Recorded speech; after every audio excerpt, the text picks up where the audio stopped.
السلام علیکم پیارے بچوں، آج جو ہم آپ کو کہانی سنانے جا رہے ہیں اس کا نام ہے بدلہ، اور اسے لکھا ہے خدیجہ مستور نے۔ یہ دوسری جنگ عظیم کی بات ہے۔ اس وقت میں بھی ذرا بڑی قسم کی بچی تھی، مغرور اور اپنے آپ میں مگن رہنے والی۔ انہی دنوں میں کانپور اپنے ایک چچا کے گھر جا رہی تھی۔ اس سفر کے لیے میں نے اپنا جیب خرچ جمع کیا تھا اور بڑے ٹھاٹھ سے سیکنڈ کلاس میں سفر کر رہی تھی۔ اس کلاس میں میری ایک رشتہ دار کے علاوہ 7-8 مسافر اور تھے، مگر بڑا سکون اور آرام محسوس ہو رہا تھا۔ جی چاہتا کہ اوپر کی سیٹ پر خوب پھیل پھیل کر بیٹھوں۔ ہاں بھائی، پیسے جو خرچ کیے تھے۔ ویسے تو ہمیشہ 3rd کلاس یا زیادہ سے زیادہ انٹر کلاس میں سفر کرنا پڑتا۔ خیر بھائی، لیٹنے کا خیال چھوڑ کر میں کھڑکی سے لگی باہر دیکھتی رہی۔ ان دنوں لوگوں نے کس قدر سفر کرنا شروع کر دیا تھا، ورنہ جنگ سے کچھ دن پہلے تک یہ حال تھا کہ انٹر کلاس میں الو بولتا یا پھر اکا دکا مسافر ہوتا جو دن دہاڑے ٹھاٹھ سے لیٹا خراٹے لیتا رہتا۔ پر ان دنوں تو جب گاڑی چھوٹے موٹے پلیٹ فارموں پر بھی کھڑی ہوتی تو جیسے بھگدڑ مچ جاتی۔ عورتیں گٹھڑیاں اور بچے اٹھائے پاگلوں کی طرح گاڑی پر جھپٹ پڑتی۔ ان کے ساتھ کے آدمی ایسے ہونق لگتے کہ دیکھ کر قہقہے لگانے کو جی چاہتا۔ جب عورتیں سیکنڈ کلاس میں چڑھنے کی کوشش کرتی تو سب سے پہلے میں دروازے کے پاس راستہ روک کر کھڑی ہو جاتی۔ یہ سیکنڈ کلاس ہے، دکھائی نہیں دیتا؟ ادھر جاؤ 3rd کلاس میں۔ میری بات سنتے ہی وہ پھر منہ اٹھا کر بھاگنا شروع کر دیتی۔ سیکنڈ کلاس کا نام سنتے ہی ان پر ایسا رعب طاری ہوتا کہ میرا جی خوش ہو جاتا اور بڑائی کا اتنا احساس ہوتا کہ بس کچھ نہ پوچھو۔ ایک چھوٹے سے اسٹیشن پر گاڑی رکی تو ایک بڑھیا اپنی گٹڑی اٹھائے میری کلاس میں گھس آئی۔ میں نے لاکھ روکا مگر اس نے نہ سنی۔ پھر کیا ہوا بیٹا؟ اللہ نے سب کو ایک جیسا بنایا ہے۔ میں اس کلاس میں بیٹھ جاؤں گی تو کون سی چھوت لگ جائے گی؟ اس نے الٹا مجھے سمجھانا شروع کر دیا اور اپنی گٹھڑی غسل خانے کے دروازے کے پاس رکھ مزے سے ٹیک لگا کر بیٹھ گئی۔ ارے مائی، ٹکٹ چیکر آ کر اتار دے گا، یہ سیکنڈ کلاس ہے، ایک عورت نے نرمی سے کہا، مگر باقیوں نے دھیان بھی نہ دیا۔ بڑھیا نے جواب دینے کی ضرورت ہی نہ سمجھی۔ ادھر گاڑی نے سیٹی دی اور ادھر میرا غصے سے برا حال ہوا۔ میں نے تو اپنا جیب خرچ بچا بچا کر اپنی ان عزیز دار کے ساتھ سیکنڈ کلاس کا ٹکٹ خریدا تھا، اور بڑی بھی صاحبہ کے کیا مزے ہیں، پیسے خرچ کیے بغیر سیکنڈ کلاس میں سفر کر رہی تھی۔ وہ کمبخت کانٹے کی طرح میرے دل میں چبھنے لگی۔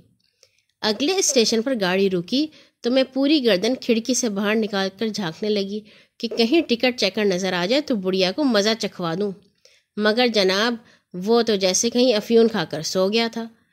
ادھر بڑھیا گاڑی کے جھٹکوں کے ساتھ ہل ہل کر آرام سے اونگ رہی تھی۔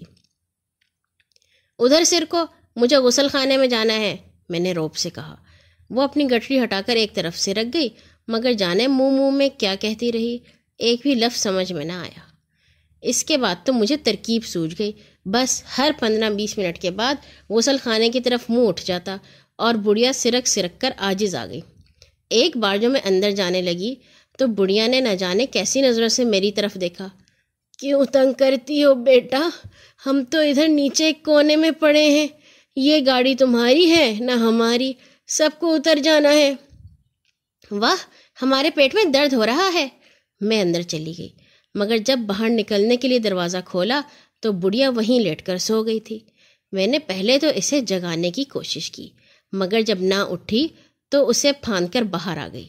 پھاندنے میں اس کا ایک ہاتھ میری چپل کے نیچے آ گیا۔ تم غریب ہوتی تو پتہ چلتا، اللہ کرے تم بھی ایک بار اسی طرح گاڑی میں سفر کرو۔ اس نے بڑی زخمی نظروں سے میری طرف دیکھا۔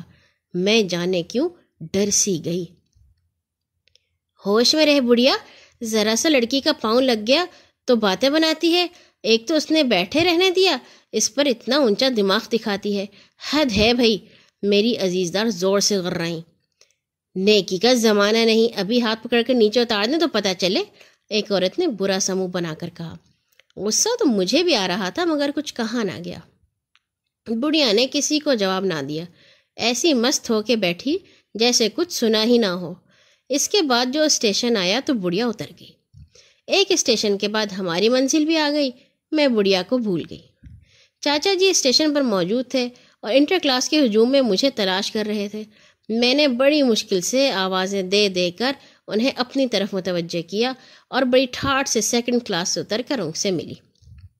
اس واقعے کو کئی سال گزر گئے۔ پاکستان بنا اور ہم لوگ بحری جہاز سے کراچی آ گئے۔ 3-4 دن وہاں ٹھہرے اور پھر لاہور روانہ ہو گئے۔ نیا نیا پاکستان بنا تھا، بس یوں سمجھو کہ کسی چیز کا ٹھور نہ تھا۔ ہم لوگ بڑی مشکل سے جس ٹرین میں جگہ حاصل کر سکے اس میں تل دھرنے کو جگہ نہ تھی۔ اس پر مسافر بے لگام ہو رہے تھے، انہیں کوئی اصول یاد نہ تھا۔ ہم لوگ بڑی مشکل سے جب اپنے ڈبے میں پہنچے تو بیٹھنے کے لیے کوئی ٹھکانہ نہ تھا۔ بڑی کوشش سے تھوڑی سی جگہ حاصل کی۔ وہاں اماں کو بٹھا کر ہم سب بہنیں ایک طرف کھڑی ہو گئیں۔ غسل خانے کے قریب سامان کا انبار لگا ہوا تھا۔ جب میں تھک گئی تو ایک ٹرنک کھینچ کر وہیں غسل خانے کے پاس بیٹھ گئی۔ اس پر غضب یہ کہ رات کو جانے کیا گڑبڑ ہوئی جو ٹرین کی روشنی بھی غائب۔ رات غسل خانے میں جانے والوں کا تانتا بد گیا۔ مارے دھکوں کے میرا برا حال ہو گیا۔ ایک بار تو میں چیخ پڑی، ذرا آرام سے جائیے، دھکے تو نہ ماریے۔